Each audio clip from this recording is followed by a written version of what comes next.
Hello everybody, welcome to Ichimoku Telugu channel. మనం ప్రతిరోజు Nifty and bank Nifty చార్ట్ను review చేస్తున్నాం based on CPR and Ichimoku indicator ప్రకారం. అలాగే ఆప్షన్ చైన్ డాటాను కూడా అనాలిసిస్ చేయడం జరుగుతుంది. అందులో భాగంగా రేపు ఎలా ఉంటుందో ఒకసారి చూద్దాం.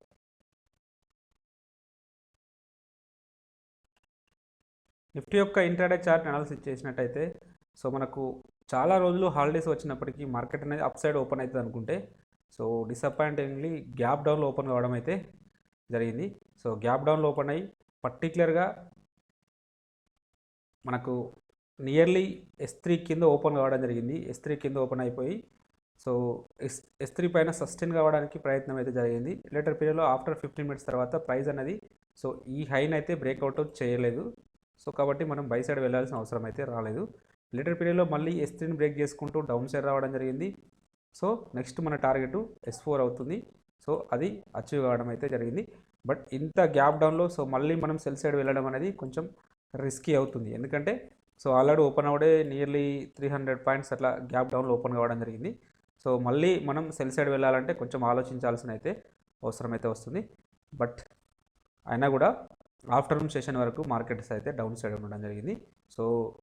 నియర్లీ 1 o'clock ఆ సమయంలో మళ్ళీ బౌన్స్ అయితే కావడం అయితే జరిగింది. 50% రికవరీ కావడం జరిగింది.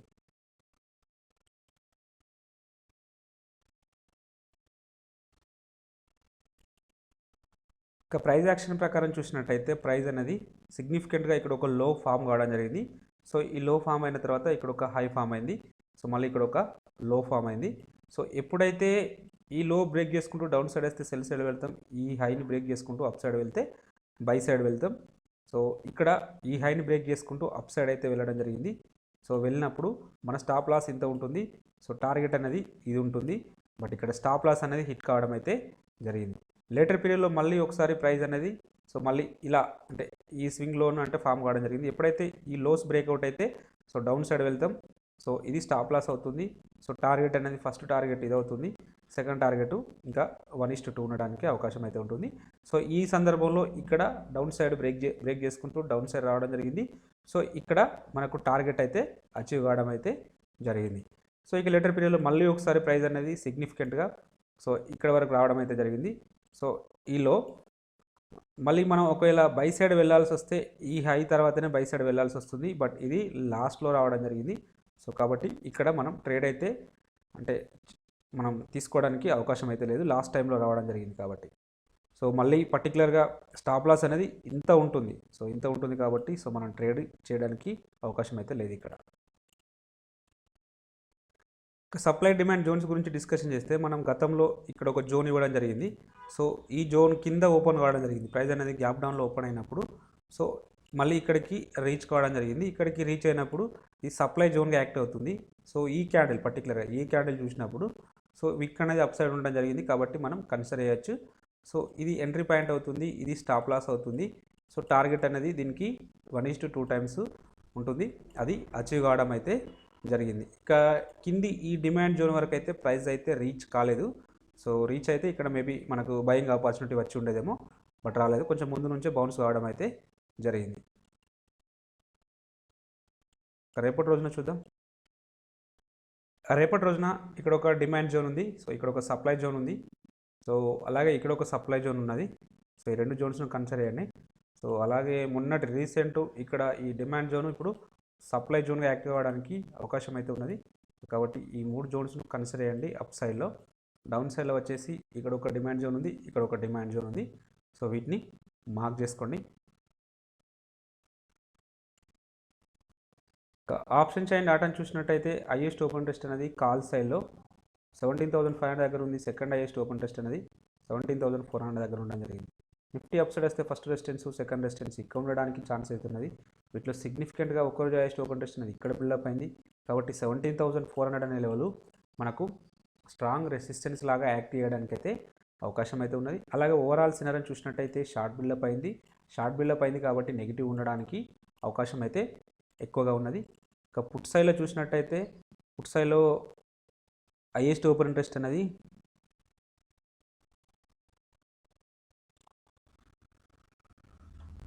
16,500 దగ్గర ఉన్నది.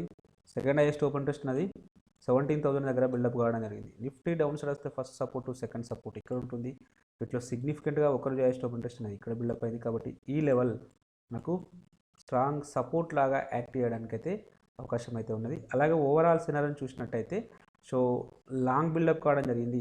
లాంగ్ బిల్డప్ అయింది కాబట్టి నెగిటివ్ కంటిన్యూ కావడానికి అవకాశం అయితే ఉంటుంది. సో వీళ్ళు నెగిటివ్ అంటున్నారు, వీళ్ళు నెగిటివ్ అంటున్నారు. సో ఎక్కువ శాతం నెగిటివ్ ఉండడానికి అవకాశం అయితే ఉంటుంది. సో చూద్దాం లాస్ట్లో ఎండ్లో చూద్దాం. ఎఫ్ఐ డేటా వాళ్ళకి సపోర్ట్ చేసింది అనుకోండి, ఎక్కువ శాతం అయితే సో నెగిటివ్ ఉండడానికి అవకాశం అయితే ఉంటుంది. చూద్దాం లాస్ట్లో ఎండ్లో చూద్దాం.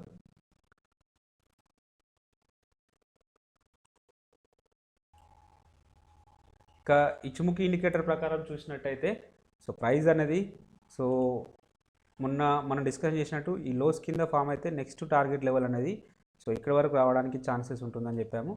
సో ఎగ్జాక్ట్గా కాకుండా అక్కడ వరకు అయితే రావడం అయితే జరిగింది. మేబీ రేపటి రోజున ఈ 17,173 కిందనే ట్రేడ్ అయితే సో ఈ హై బ్రేక్ కాలేదనుకోండి, సో ఈ హై బ్రేక్ చేసుకుంటూ అప్ సైడ్ వెళ్ళకపోతే సో డెఫినెట్గా ఒకసారి అయితే ఈ లెవెల్ను టెస్ట్ చేయడానికి అయితే అవకాశం అయితే ఎక్కువగా ఉంటుంది. సో ఈ సైకలాజికల్ లెవెల్ కాబట్టి సో డెఫినెట్గా ఈ 17,000 లెవెల్ని టెస్ట్ చేయడానికి అయితే పాసిబిలిటీ ఉంటుంది. ఇంకా అంటే నియర్లీ ఒక 173 పాయింట్స్ డౌన్ సైడ్ రావడానికి అవకాశం అయితే ఉంటుంది. ఒకవేళ ఈ హై అంటే ఈ రోజు యొక్క హై 17,237 అనే లెవెల్ను బ్రేక్ చేసుకుంటూ అప్ సైడ్ వెళ్ళింది అనుకోండి, సో నెక్స్ట్ టార్గెట్ సో మనకు ఇక్కడ వరకు వెళ్ళడానికి ఛాన్సెస్ అయితే ఉంటుంది. సో ఈ లెవెల్ ఎగ్జాక్ట్గా ఈ లెవెల్ వచ్చేసి 17,432. సో మనకు కాల్ సైడ్లో కూడా హైయెస్ట్ ఓపెన్ ఇంట్రెస్ట్ ఇక్కడ ఉంది, 17,400 దగ్గర ఉన్నది. కాబట్టి maybe in case gap up open అయినా లేదు అంటే ఈ లెవెల్ పైన ఓపెన్ అయ్యి సో దీని వరకు వెళ్ళడానికి అయితే 17,400 వరకు వెళ్ళడానికి స్ట్రాంగ్గా అవకాశం అయితే ఉన్నది. అవాలీలో చూద్దాం. సో అవాలీలో చూసినట్టయితే కంప్లీట్గా మనకు బేరిష్నెస్ షో చేస్తుంది. సో ఇన్ కేస్ ఒకవేళ ఫ్లాట్గా ఓపెన్ అయితే సో ఫస్ట్ టార్గెట్ ఇది అవుతుంది, సెకండ్ టార్గెట్ వచ్చేసి సో 17,300 అవుతుంది, సెకండ్ టార్గెట్ వచ్చేసి సో 17,400 అవుతుంది. సో ఇన్ కేస్ అప్ సైడ్లో గ్యాప్ అప్లో ఓపెన్ అయితే దీనిపైన సస్టైన్ అయితే ఫస్ట్ టార్గెట్ ఇది అవుతుంది, సెకండ్ టార్గెట్ ఇది కావడానికి అవకాశం అయితే ఉన్నది.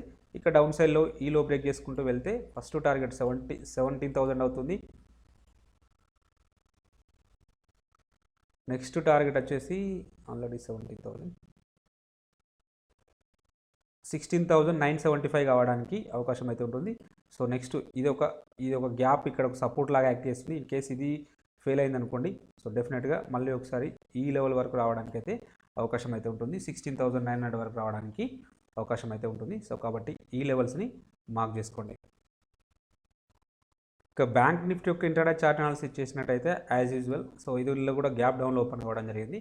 సో గ్యాప్ డౌన్లో ఓపెన్ అయినప్పుడు ఇది పర్టికులర్గా S2 కింద ఓపెన్ అయింది, S3 పైన ఓపెన్ అయింది కాబట్టి సో నెక్స్ట్ టార్గెట్ S3 వరకు అయితే రావడం జరిగింది. ఇన్ కేస్ మనం ట్రేడ్ ఇనిషియేట్ చేయాల్సి వస్తే ఈ S3 కింద ఏదైనా క్యాండిల్ క్లోజ్ అయితే దాని కింద మనం ట్రేడ్ ఇనిషియేట్ చేసేవాళ్ళం.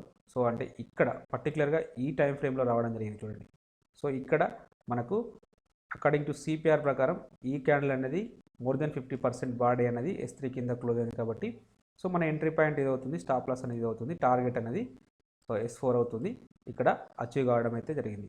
అకార్డింగ్ టు సిపిఆర్ ప్రకారం ఈ స్ట్రాటజీ వర్కౌట్ అయింది, ఈవెన్ దో ఇంత గ్యాప్ డౌన్లో ఓపెన్ అయినప్పటికీ కూడా. సో అంటే మనం ఖచ్చితంగా ఈ లైన్స్ను మనం ఫాలో అయినట్టయితే సో మనకు ప్రాఫిట్ అంటే అవి రెస్పెక్ట్ చేయడానికి అయితే అవకాశం అయితే ఉంటుంది. సో కొన్ని సందర్భాల్లో స్టాప్ లాస్ హిట్ అయినప్పటికీ ఎక్కువ ఓవరాల్గా ప్రాఫిట్లో ఉండడానికి అయితే అవకాశం అయితే ఉంటుంది. సో ఒకవేళ మనం మళ్ళీ బై సైడ్ వెళ్ళాల్సి వస్తే ఈ లెవెల్ పైన అంటే పర్టికులర్గా అప్పటి వరకు ఈ డే హై అనేది ఇదే కాబట్టి ఈ హై బ్రేక్ చేసుకుంటూ అప్ సైడ్ వెళ్తేనే బై సైడ్ వెళ్తాం అకార్డింగ్ టు సిపిఆర్ ప్రకారం 15 మినిట్స్, లేదంటే సో దీనిపైన సస్టైన్ అయితేనే మనం ట్రేడ్ అయితే తీసుకుంటాం. అలాంటి అవకాశం అయితే ఇక్కడ రాలేదు. ఇంకా పర్టికులర్గా చెప్పాలంటే దీనిపైన సస్టైన్ అయితేనే ట్రేడ్ అయితే ఇన్షియేట్ చేస్తాం బై సైడ్, అలాంటి అవకాశం ఇక్కడ రాలేదు. ఇక ప్రైస్ యాక్షన్ ప్రకారం డిస్కషన్ చేస్తే సో ప్రైస్ అనేది సిగ్నిఫికెంట్గా ఒక లో ఫామ్ అయింది, నెక్స్ట్ మళ్ళీ ఇక్కడ ఒక హై ఫామ్ అయింది. సో మనం ఇక ట్రేడ్ తీసుకోవడానికి 2 పాయింట్స్ లభించినవి. సో ఎప్పుడైతే ఈ హై బ్రేక్అవుట్ అయితే మనం ట్రేడ్ తీసుకుంటాం ఈ స్టాప్ లాస్తో ట్రేడ్ తీసుకుంటాం. సో టార్గెట్ దీనికి 1:1 ఉంటుంది. సో అది అచీవ్ కావడం అయితే జరిగింది. లేదంటే నెక్స్ట్ ఇక్కడ ఇక్కడ ఒకసారి పుల్ బ్యాక్ వచ్చింది కదా, సో కాబట్టి ఇది కూడా అవుతుంది. సో ఇది 1:1 కంటే పైన ఉంటేనే ట్రేడ్ చేస్తాం, లేకపోతే లేదు. సో కాబట్టి ఇక్కడ టార్గెట్ అయితే అచీవ్ కావడం జరిగింది. ఇక లేటర్ పీరియడ్లో మళ్ళీ ఒకసారి ఈ లెవెల్కి వెళ్ళడం జరిగింది. సో ఈ లెవెల్కి వెళ్ళడం జరిగింది. సో ఈ లెవెల్కి వెళ్ళినప్పుడు ఇక్కడ ఒక లో ఉన్న చూడండి. సో ఎప్పుడైతే ఈ లో బ్రేక్ చేసుకుంటూ డౌన్ సైడ్ వస్తే ఈ స్టాప్ లాస్ తోటి మనం ట్రేడ్ ఇనిషియేట్ చేయవచ్చు. సో ఈ మన నెక్స్ట్ టార్గెట్ ఇదే ఉంటుంది కాబట్టి సో అది 1:1 కంటే పైన ఉన్నది కాబట్టి మనం ట్రేడ్ అయితే ఇనిషియేట్ చేయవచ్చు. సో ఇక్కడ కూడా టార్గెట్ అనేది అచీవ్ కావడం జరిగింది. మనం వెయిట్ చేస్తే మోర్ దెన్ 1:2 టైమ్స్ పైన అచీవ్ కావడం అయితే జరిగింది. లేటర్ పీరియడ్లో మళ్ళీ ఒకసారి ఈ లెవెల్ అంటే ఇది కూడా ఒక స్వింగ్ లో కాబట్టి దీన్ని మనం ఎంట్రీ పాయింట్ తీసుకుంటే స్టాప్ లాస్ అనేది సో ఇది అవుతుంది, స్టాప్ లాస్ అనేది ఇది అవుతుంది. సో దీనికి 1:1 మన టార్గెట్ ఇది ఉండడానికి అవకాశం అయితే ఉంటుంది. అది కూడా అచీవ్ కావడం అయితే జరిగింది.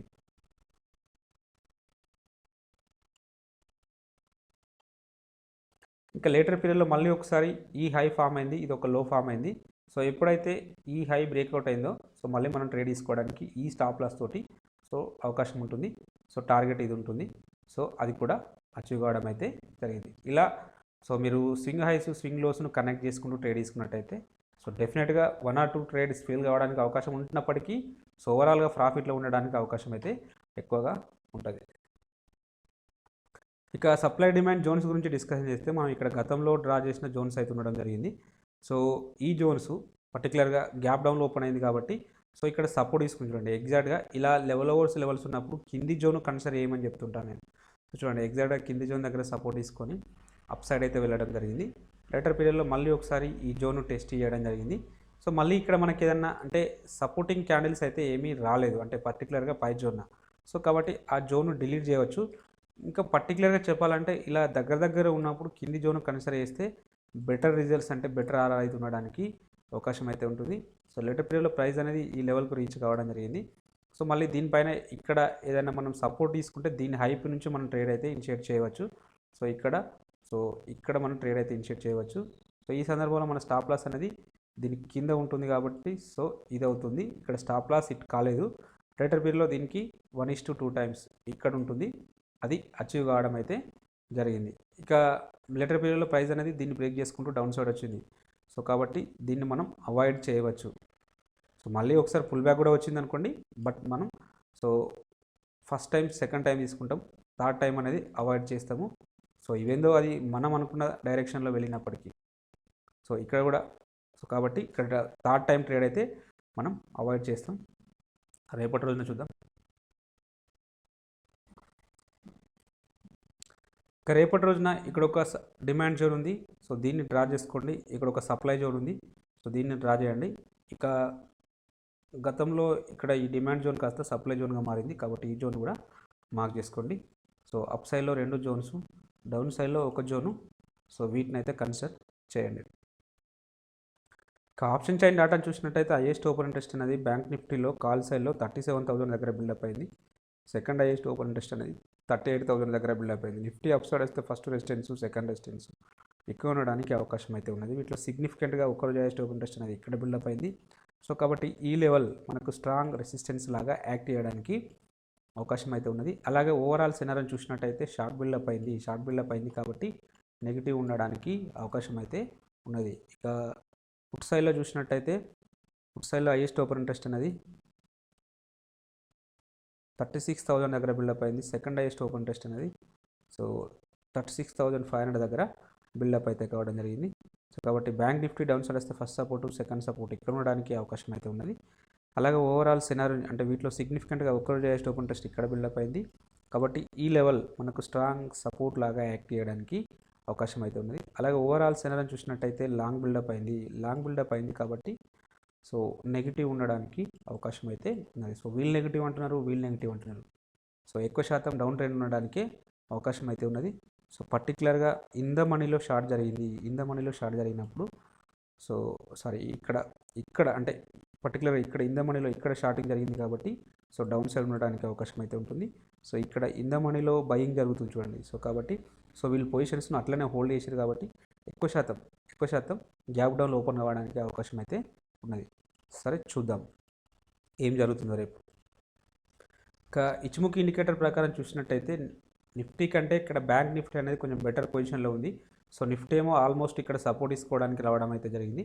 బ్యాంక్ నిఫ్టీ అనేది ఇంకా మిడిల్లోనే ఉండడం జరిగింది. ఫ్యూచర్ కుమ బుల్లిష్లో ఉంది కాబట్టి మేబీ ఇన్ కేస్ ఈ హై పైన సస్టైన్ అయితే మార్కెట్ అనేది ఇవాళటి క్యాండిల్ యొక్క హై పైన సస్టైన్ అయితే అంటే 37,000 పైన సస్టైన్ అయితే సో డెఫినెట్గా నెక్స్ట్ ఒకసారి ఈ లెవెల్ను టెస్ట్ చేయడానికి అవకాశం అయితే ఉంటుంది. అప్ సైడ్లో ఈ లెవెల్ బ్రేక్ కానంత వరకు డౌన్ సైడే ఉంటుంది. ఇన్ కేస్ ఇవాళటి హై అనేది బ్రేక్ చేసుకుంటూ అప్ సైడ్ వస్తే నెక్స్ట్ టార్గెట్ 37,500 ఆ తర్వాత సో 38,000 వరకు వెళ్ళడానికి అవకాశం అయితే ఉంటుంది. మీకు ఆల్రెడీ గతంలో మన వీడియో రెగ్యులర్గా చూస్తుంటే ఇక్కడ చెప్పాము. సో ఇది అనేది స్ట్రాంగ్ అంటే ఒక కన్సాలిడేషన్ లేదా డిస్ట్రిబ్యూషన్ జోన్గా యాక్ట్ అవుతుంది. ఇన్ కేస్ ఇది బ్రేక్ చేసుకుంటూ డౌన్ సైడ్ వస్తే మనం ఒక గ్యాప్ డౌన్ ఓపెన్ చేయడానికి అంటే గ్యాప్ డౌన్ ఎక్స్పెక్ట్ చేయడానికి అవకాశం ఉందని చెప్పాము. సో ఇన్ కేస్ దీన్ని బ్రేక్ చేసుకుంటూ అప్ సైడ్ వెళ్తే నెక్స్ట్ టార్గెట్ ఇక్కడ వరకు ఉంటుందని చెప్పాము. సో ఇది చేసుకుంటూ డౌన్ సైడ్ అయితే రావడం జరిగింది. ఇక డౌన్ సైడ్లో వచ్చేసి ఇవాళటి లో బ్రేక్ చేసుకుంటూ డౌన్ సైడ్ వస్తే సో మనం నెక్స్ట్ టార్గెట్ ఇక్కడ వరకు అయితే ఎక్స్పెక్ట్ చేయవచ్చు. 36,000 వరకు మనం నెక్స్ట్ ఇక్కడ వరకు ఎక్స్పెక్ట్ అయితే చేయవచ్చు. సో ఇక్కడ సపోర్ట్ ఉండడానికి అవకాశం అయితే ఉన్నది. ఎందుకంటే ఇక్కడ క్లౌడ్ అనేది ఫ్లాట్గా ఉన్నది, ఎక్కువగా అంటే బాగా థిక్నెస్ ఉన్నది కాబట్టి డెఫినెట్గా ఇక్కడ సపోర్ట్ తీసుకోవడానికి అయితే అవకాశం అయితే ఉంటుంది. సో కాబట్టి సో మన టార్గెట్ అంటే ఒకవేళ సెల్ సైడ్ వెళ్తే ఇక్కడ వరకు ఉండడానికి ఛాన్స్ అయితే ఉన్నది. సో ఇక్కడ ఏదైనా ఒక బుల్లిష్ క్యాండిల్ వస్తే మనం డెఫినెట్గా బై సైడ్ కూడా ఆలోచించాల్సిన అవసరం అయితే ఉన్నది. ఇక అవర్లీలో చూసినట్టయితే ఈ లో బ్రేక్ చేసుకుంటూ డౌన్ సైడ్ వస్తే నెక్స్ట్ టార్గెట్ అనేది సో ఇక్కడ వరకు రావడానికి అవకాశం అయితే ఉన్నది. సో ఇంకా పర్టికులర్గా చెప్పాలంటే 36,000 వరకు వస్తుంది. ఇన్ కేస్ అది బ్రేక్ చేసుకుంటూ డౌన్ సైడ్ వస్తే 35,500 వరకు రావడానికి అవకాశం అయితే ఉన్నది. డౌన్ సైడ్లో ఈ లెవెల్స్, అప్ సైడ్లో ఈ హై బ్రేక్ చేసుకుంటూ అప్ సైడ్ వస్తే ఫస్ట్ టార్గెట్ అనేది ఇది అవుతుంది. సో 37,250 కావడానికి అవకాశం అయితే ఉంటుంది.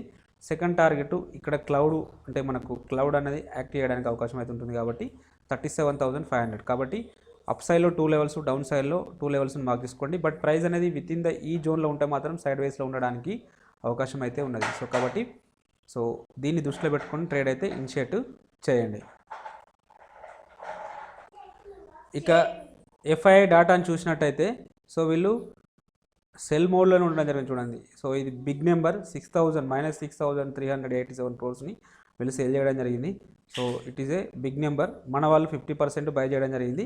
బట్ ఎనీహౌ వీళ్ళది ఎక్కువ నెంబర్ ఉంది కాబట్టి ఎక్కువ శాతం డౌన్ సైడ్ ఉండడానికి అవకాశం అయితే ఉన్నది.